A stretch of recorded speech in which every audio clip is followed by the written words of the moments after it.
everyone, Joe here from ActionX. Welcome to What's in the Tube, or welcome back.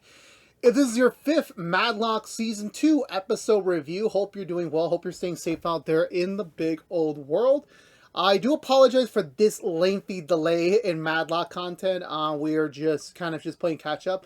I will say, if you remember when we did the premiere review, that I was unemployed. I was trying to find new temporary employment or new employment in general. I have found something in the meantime, and that does kind of screw up with the schedule, as well as trying to make everything work. Because, like I said, at the end of the day, this is a hobby, and as much as I would love to be there live, I love to be watching there live. Just some cadences don't really work out exactly like that. So, you know, that's just sadly the balls that are at play right here with it. It is what it is. It sadly is going to be the cadence for a little bit longer. I do believe after this week's episode, well, I'm recording this a little bit delayed, but so this week's episode, and then it goes on break for Thanksgiving. We return in December. I'm not sure if we're going to get another episode or 2 more before we wrap up the year, and then we come back and in 2026 for the second half. This is a 16-episode season. I just got confirmed that not too long ago. So we are doing an 8 and 8, which again, we already shot part 1 before everything that happened before the premiere came out. And then we have part 2 coming out 2026, which they're going to start shooting, I believe, after the Thanksgiving break. So we might see a bit of a delay on the Matlock stuff after we finish 2025. It kind of really depends how things go. This isn't a CG effective show, but still, I want them to focus on quality and everything sort, because again, the show is so far great, and this episode does again prove that.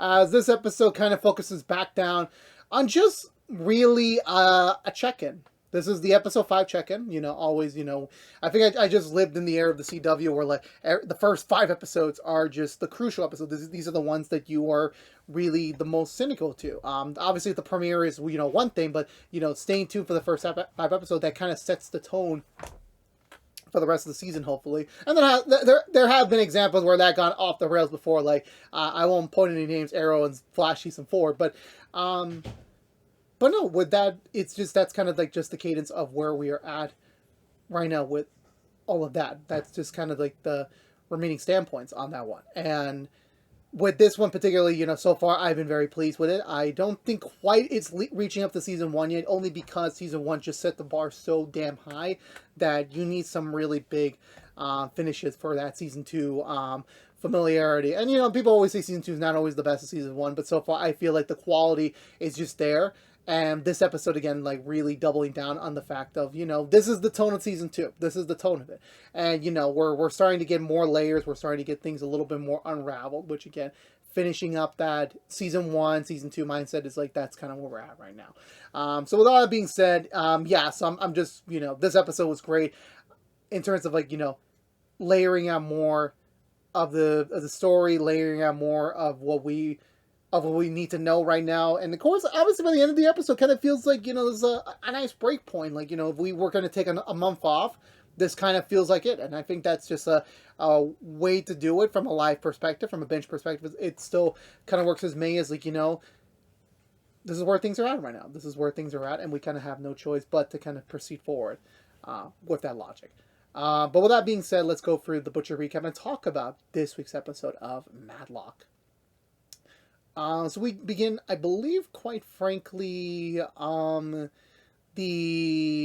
believe it's the first thing in the morning, and yeah, so Olympia slept over the night, not like that, at Maddie and Edwin's place, while they were trying to figure out what do we do, because, you know, obviously Julian being who he is right now, knowing the fact that someone outside of him and Olympia and obviously Senior know about the Wilbrechts and stuff, it doesn't sit well with him. It's still, he's going to be determined to figure out whether or not Maddie was the person that is actually, well, we know already, but, like, is the person that actually is the guilty party. That's kind of where they're at right now. And that's kind of like, you know, it's weighing on her because, again, now, like, you know, she finally had Maddie in the palm of her hands, not literally, but over the fact that, yeah, no, now we can officially set the motion about the plan to take down Senior. And sadly, they're not there yet. And then this comes in, it's like, right now we have to convince a whole other man who has real no involvement in this matter to tell him, hey, y'all, yeah, this is not the path you need to be on. And on top of that, trying to, you know, we don't get any progress on the real front this week. It's only focusing on Maddie and Olympia's relationship. And the fact that as soon as she wakes up, they kind of get into like this kind of weird like energy where like kind of feels like season 1 energy again, but at the same time it kind of feels recompense of where we were at in season 2. Even Edwin kind of being salty to Olympia, like, oh, do I gotta make your breakfast too? And it's like, I love it. I love it. I love when Edwin's a sassy ball of man. But yeah, they're trying to figure out something out of the books, and at least Maddie's doing some damage control, at least trying to be able to kind of propose at least that her and I forgot her name, the one that they kind of not threw under the bus really, but like kind of use as a sacrificial goat in the season 2.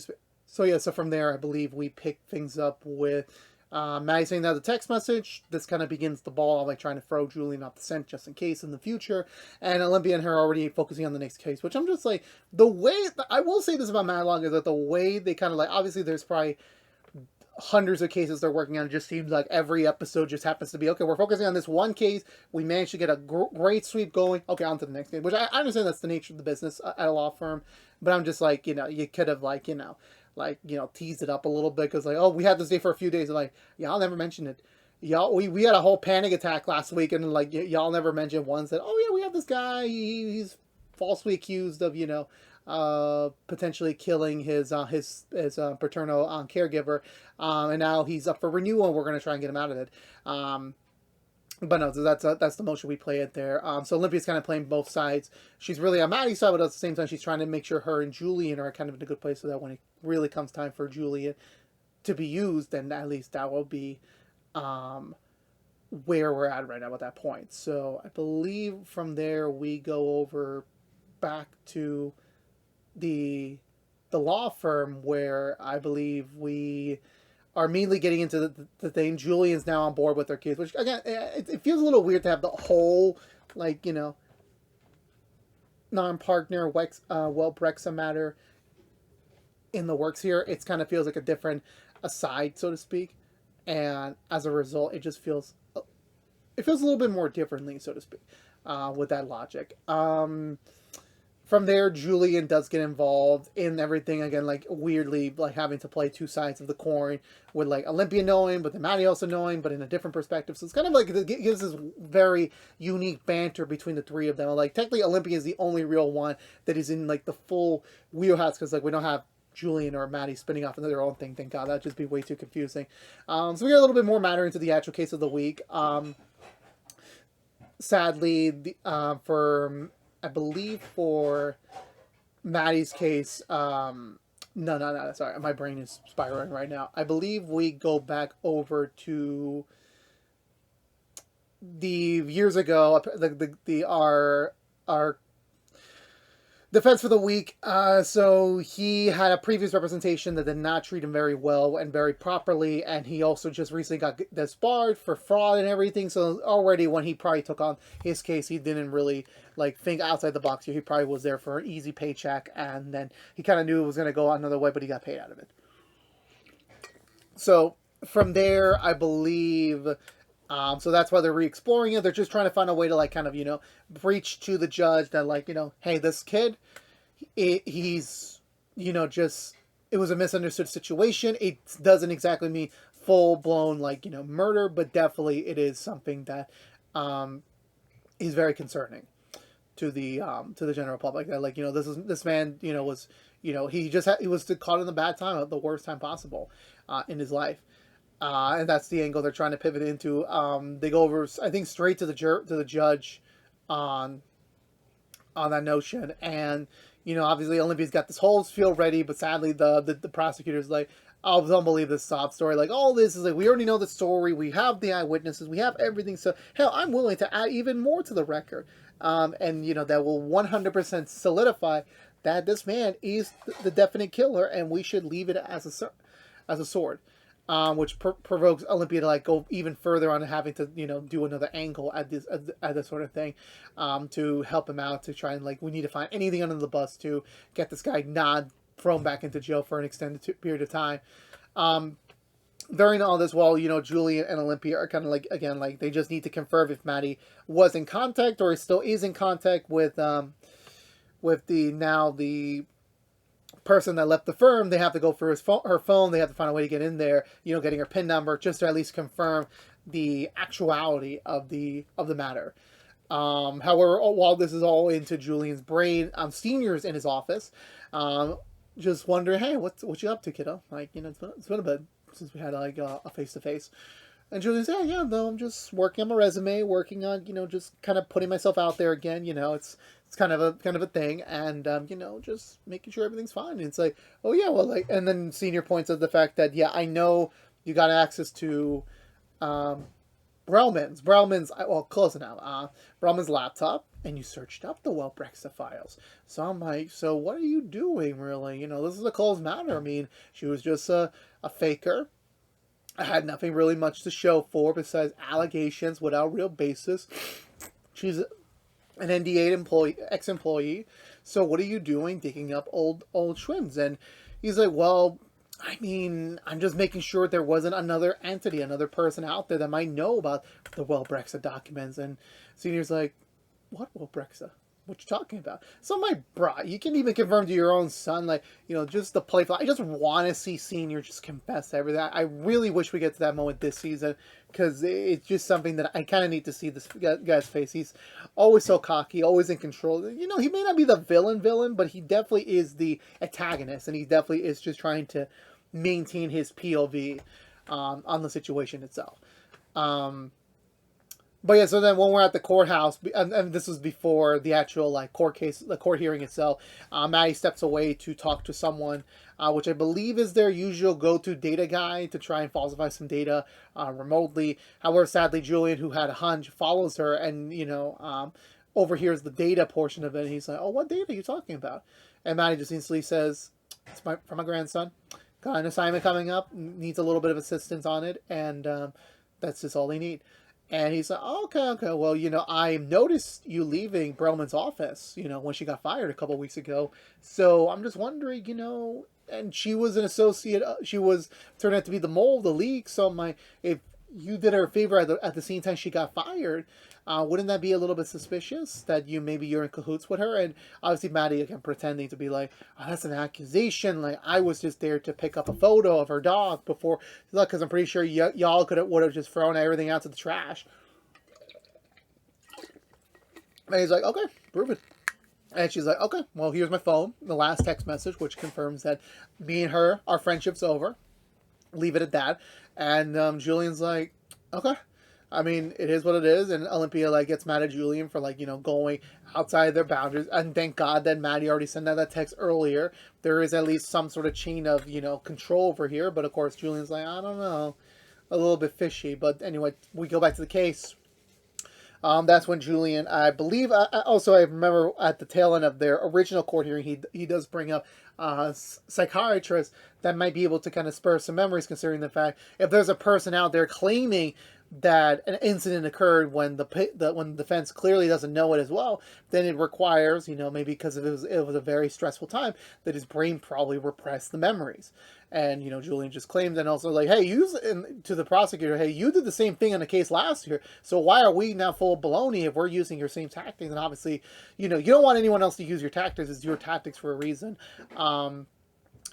But yeah, so from there, sadly, so that doesn't really go her way, and then they start the research and everything.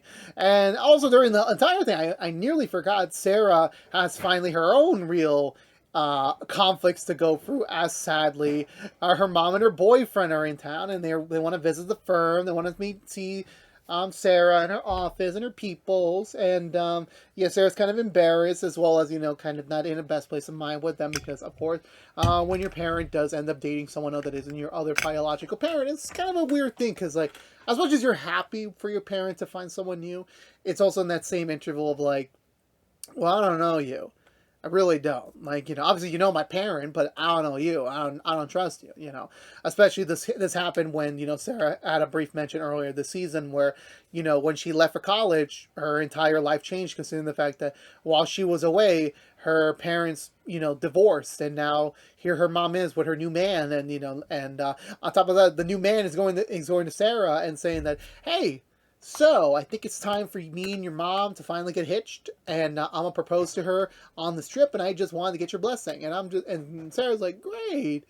And I'm like, and she's like, no, internally, obviously not physically, because she wants what's best for her mother, but at the same time, she doesn't really trust this man, really, so to speak, as they only had very limited time together.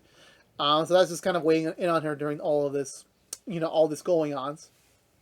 Even by the time to get back to the firm to, rediscuss strategy and try to prepare for the next motion, Julian, comes back to Olympia saying, that phone thing, it came too quick. She didn't argue or didn't fight for it. It just seems that maybe she kind of prepared for it.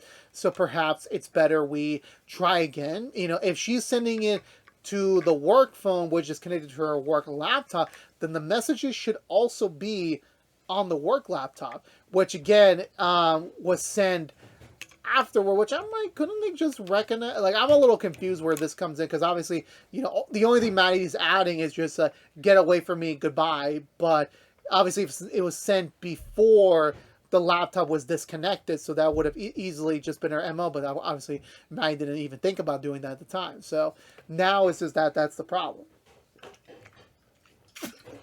So from there, that's kind of where now they have a whole new strategy to figure out. It's like Julian wants to get access to the laptop before it gets refurbished and wiped, and just to confirm that the text did get received on both ends, not just on Maddie's end, which is like, okay, that's great. So now they have a whole new thing to talk about, which the laptop is locked in a specific room. It needs a special credential and needs special permission to log in, and then obviously she needs to link the message into the phone and retroactively make it seem like that it was always there. So that's a whole nother thing that they only have a little under 24 hours to do. So Maddie and Olympia, Maddie offers Olympia, like, hey, maybe you could just sleep over. We could talk it out, hash it out. And Olympia's like, actually, we could just do it here. I mean, I'm starting to try. I'm sensing that you're trying to reconnect that old vibes we used to have, and that's not going to happen now, because again, we're not there yet. We're not there. We're still very much, on polar opposite things. We're still, like you told to Edwin, we're in very tense negotiations to see how do we manage this? How do we manage our, obviously this, team up partnership carefully without issue. That's kind of where we are at, and I don't think we're still friends at this point. Then I want to say we go over to, where are we next on the bandwagon? I believe that I know there's a witness from the security company that does confirm that, like, he did show up to the strip club. He did get into a frenzy. There was violence. He was the instigator, and obviously there's a lot of confusion going on. So obviously, of course, that's when they call for another recess, just to make sure that they run a psychological report on him on their client, just to make sure that maybe there's anything they can unearth that can help them with this particular matter. So hopefully that does occur as a result. So then from there, I want to say we get back over to them discussing, and Maggie just trying to find another way around it, trying to, find a way to pitch to Olympia not to feel bad for Julian, because, like, okay, he may have been your ex-husband, he may be the father of your kids, but he still did a very horrendous thing that could have saved dozens and hundreds of lives, and he didn't do that. He didn't. He just chose to be daddy's boy, and, that doesn't make him as innocent as a result. But sadly, of course, Olivia doesn't see that. She's kind of just getting stressed over the whole thing, trying to find another way around it. Even Olympia and her coming up with a plan of, like, okay, let's get Julian's phone to eliminate the video of a certain password, I believe, because I know Julian was needing an admin password and he got it. Now he just needs a partner permission, which Olivia's going to grant him. But now the problem is that, again, they just need to get into that room, do the laptop thing, and then do it before the scheduled time that Julian and Olympia set aside to be able to kind of tackle that information. So I believe we get to the next morning yet. So sadly, Maddie has to go to a strip club with Julian, not like that. And Julian's just taking photos, just trying to apologize to an extent of his actions, but, trying to explain to her, you can't blame me for being, thinkable that, like, there is a possibility you did assist in the matter. And Maddie also is trying to, like, make sense of the information, trying to get his passcode, which thankfully the bouncer does help them out onto that notion.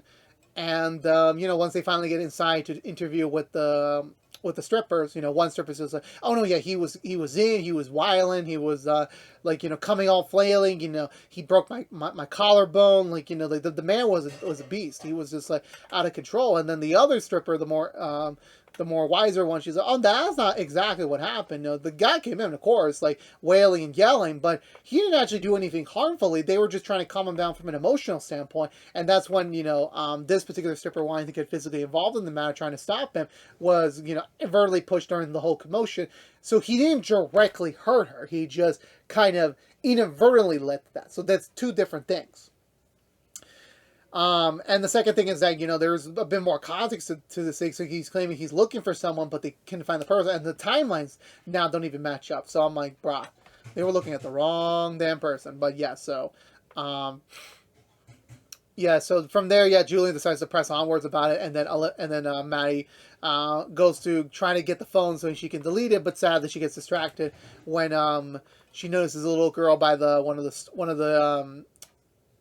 of the booths talking to their friends, and apparently, this is the daughter of one of the strippers, and, she's just here because someone's going to watch her, even if she's, missing out on friend time, it is what it is, sadly, with it. And Maddie, like, feels a little kinship to her, but we'll get more about that later on. And, but sadly, she wasn't able to delete the video in time off of Julian's phone, and them going straight back into things, they managed to find out there was a little bit more detail. Him mentioning, the guy mentioning the name Gregory the whole time, being out of it.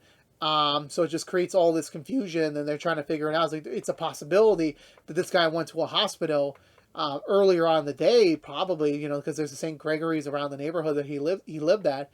So definitely tying it all in, going back to the table, and like trying to piece it all together. There is now finally a motion to do so. But however, there's another bigger fish to fry here. Olympia's got to make sure that Julian does not know about Maddie's true involvement in the Brexa leak. And, so Olympia plays coy, losing the admin key card that she was supposed to secure for her and Julian. Maddie manages to get into the laptop room safe and sound, get everything needed done, and that essentially was it. They got everything out in the nick of time. So by the time Julian comes in, it's confirmed. Like, the laptop is, confirming the fact that, Maddie did text Brellman, "Hey, not interested in being your Ponzi anymore. You didn't tell me the truth, and now they're going to look at me like I'm an accomplice. It's not fair to me. Bye-bye." So now, thankfully that's settled in, and now that they also got the word back from George and Billy, who during all this I completely forgot to mention, George was in the middle of her own internal crisis. We're trying to, define, like, do I say no because I don't want them to be happy, or do I say yes because I do want my mom to be happy? And, that's something that, finally Billy gets to be able to kind of assist her after, like, all the weeks recently where, she was assisting him, returning the favor. So thankfully, they did a little research, and they found that there was a John Doe on the day of his caregiver's death, but he occurred earlier, and the time of death was not possible with him because he was still in the hospital till later on. So it does confirm that not only is this like, you can't extend this guy's sentence, but this guy has to be exonerated. So they go back to the courtroom, present all the data, all the facts, all the hospital footage, and confirming that, while the man did get aggressive because he was on a substance by the hospital, he did not kill his dad because he was not outside the hospital during the time of death. So that immediately destroys everything, and thankfully, now he's exonerated. He gets to, now resume his life, obviously, having to restart over, but, like, now he's able to kind of, like, go back out there and really, clarify all this up and finally really get to the brass nature of it. So this is a win for the team. However, Julian's not quite done yet, as Julian figures out, like, well, wait, before I got there, the laptop was warm when it should be cold because no one should have used it since I was the last one to use it days ago. And that's when Olympia's like, "Oh, come on." And it's like, "You're really stretching for the hills." You're like, no. And I just realized, because of the whole leak and everything, there's more security cameras now more than ever, one being in outside of the room for the laptop room. So he said, as long as I get these 2 credentials done, I'll be able to look at, and this should confirm once and for all that Maddie was in the laptop room. And obviously, it's a bit scary because, like, Maddie was there. What's she going to do? And then they're playing back the footage. Maddie's not there. They VFX'd her out. They found a way to get around it. It's just Julian in the frame, and Julian's obviously baffled. you know. And then we see Maddie from a distance. Apparently, Maddie, when she called her friend to help out putting the text thread into the laptop, he also managed to erase the footage with Maddie, so immediately jumps from the last person in the laptop room straight over to Julian. So that was all they needed to put an end to this. And now, as a result, you know, obviously Julian's baffled, and I think he's broken. He's finally mentally broken, because he's like, oh, I literally thought this was Maddie the whole time, and now I'm being told, oh no, it's not. So it's like, for him, it's like, oh, so this entire time I was accusing a 70-year-old person for nothing. So all that big, you know, like, you know, all the, like, the big victories during the case just didn't carry over. It just wasn't a full thing. He's just still kind of out of it. And, you know, obviously, you know, he is technically right. He did have the right notion to think multiple steps ahead, but essentially Olympia and Maddie did a gaslighting on him. Which, honestly, which Olympia's not happy about, since she doesn't want to be a liar. She wants to be a truther. She just wants to be honest to everyone, and not being able to do that for particularly Julian, it hurts her. It really does. And regardless of everything that's come out, you know, it's still very much is a human element to feel, a human emotion to feel as a result. But speaking of emotions, Sarah does have a one-on-one with her mom, letting her know, like, she doesn't have a problem with her boyfriend. It's just, again, like, she's mostly upset at the fact her mom didn't even let her know about how they met, or what they've been doing, or, you know, how did it happen. You know, it's a very quick succession of events where, oh, I'm getting divorced with your dad. Next thing you know, I got a new man. And that's when her mom admits to her, yeah, I never told you how we met, because technically we met before me and your father got divorced. So indicating that she probably was cheating on him with him at the time, which led to the divorce, which kind of like now changes Sarah's entire perspective on the matter, so to speak. But we'll probably touch more about that in the next coming weeks, hopefully speaking. And then to the last one, Maddie catches back up with Olympia, making sure we good, everything's done. And yeah, Olympia does confirm, yeah, it's done. But I'm sad to say that I feel like I broke Julian.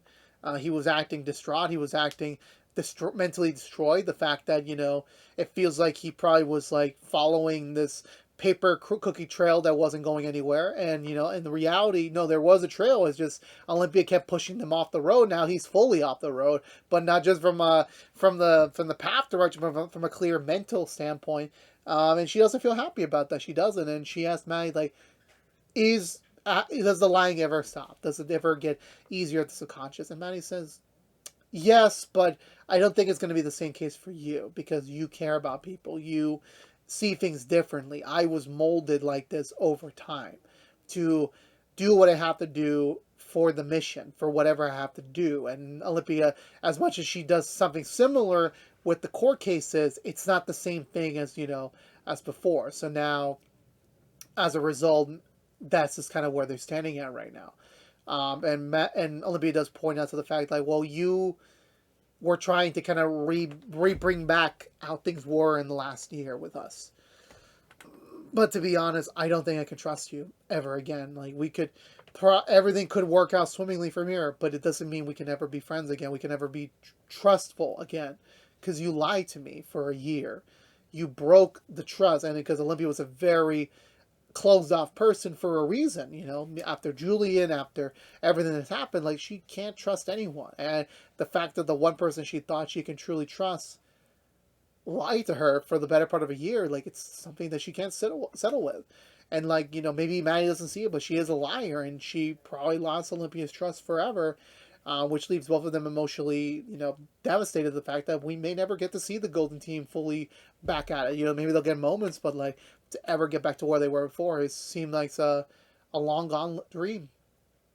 And that was it for this week's episode of Matlock, which for me I thought was great. While we didn't progress much front on the senior front, we did kind of get that really well-needed check-in. You know, not just from the last season, but from these first 4 episodes. Like, that's a lot to unpack. You know, there's a lot of emotions. Like, imagine 3 months ago in their time, like, they were best friends working on cases, just trying to, you know, do the best they can. And now here they are, like, now still working together, but just not to the same extent that they used to be before. And obviously, you know, Olympia's hurt, Maddie is hurt, but at the end of the day, they don't really have there's no other possibilities for them. There really isn't, and all they can do right now is just do what they need to do. But it does weigh in when you watch people for over 20 episodes slowly bonding and then having that bond destroyed and seeing hints of it. Like it's not the same thing anymore. It's not, and all they can really do is just, well, we got a larger fish to fry here, so this personal stuff, it can't really be fully affected at this point, and that's just the way they got to leave it as. Um, so it really does suck. It really, and just some other standouts this episode, getting to see Julian like more front and center. I always love Jason Riddler, and I think he did a phenomenal job in this episode. Senior really getting under your toes. It's a very slow burn where Senior went from like that lovable grandpa to now, Jesus Christ, this man is a dangerous saint. And then now also to George kind of getting a real. I am recording Nancy Drew in the next couple of weeks, so I got Leia's character from that show confused. Sarah's personal front continuing, and again building on top of it. If this ends up being her entire season 2 storyline, where she needs to slowly kind of accept reality as things are. I think honestly that would be a very great approach for her character, and I do look forward to see how that does progress, whether it's next week or in part 2. Who really knows to an extent, but I think we are getting somewhere with her on that. But no, just in 5 episodes, we are, for the first time in a while, we just don't have a direction, and that's kind of where I like to be. I want to be surprised. I want to go into episode 6 knowing nothing about it. Just like, we don't have a hint, we don't have a clue, there's nothing. They just gotta finally pursue forward with the case at hand and hope to God something comes up with it. And that's all we can really hope for. So, with that being said, I give this episode of Matlock 2 thumbs up. Let me know down below, what did you think of this week's episode of Matlock? Did you love it? Did you like it? Let me know down below. I would love to hear your thoughts about it. As always, we'd love to have a conversation with you about it. But I believe that's going to do it for me today, everyone. So if you're unaware, this has been What's the Two from ActionX, reviewing the 2nd season of Matlock. If you want to know what we're doing normally, What's the Two besides our Matlock episode reviews, we do have a Nancy Drew Season 3 review coming out very, very soon. And then we also have a Walker Season 2 definitive review also coming out by Thanksgiving, so stay tuned for those. But if you only care about Matlock, you're in luck. We'll be back next week with another brand episode review for you to enjoy. And then after that, we are on break for the Thanksgiving holiday. We should return with at least one more episode before the year is out in December, so stay tuned for that. But I'll still see you next week for the next episode review. But until we get to that, again, thank you so much for watching. Please subscribe if you haven't yet. Like, favorite, share if you want to. Ring that bell and follow social media for more. But until we see each other again, thank you so much for watching. Please stay safe out there. Be good to each other. As always, peace out.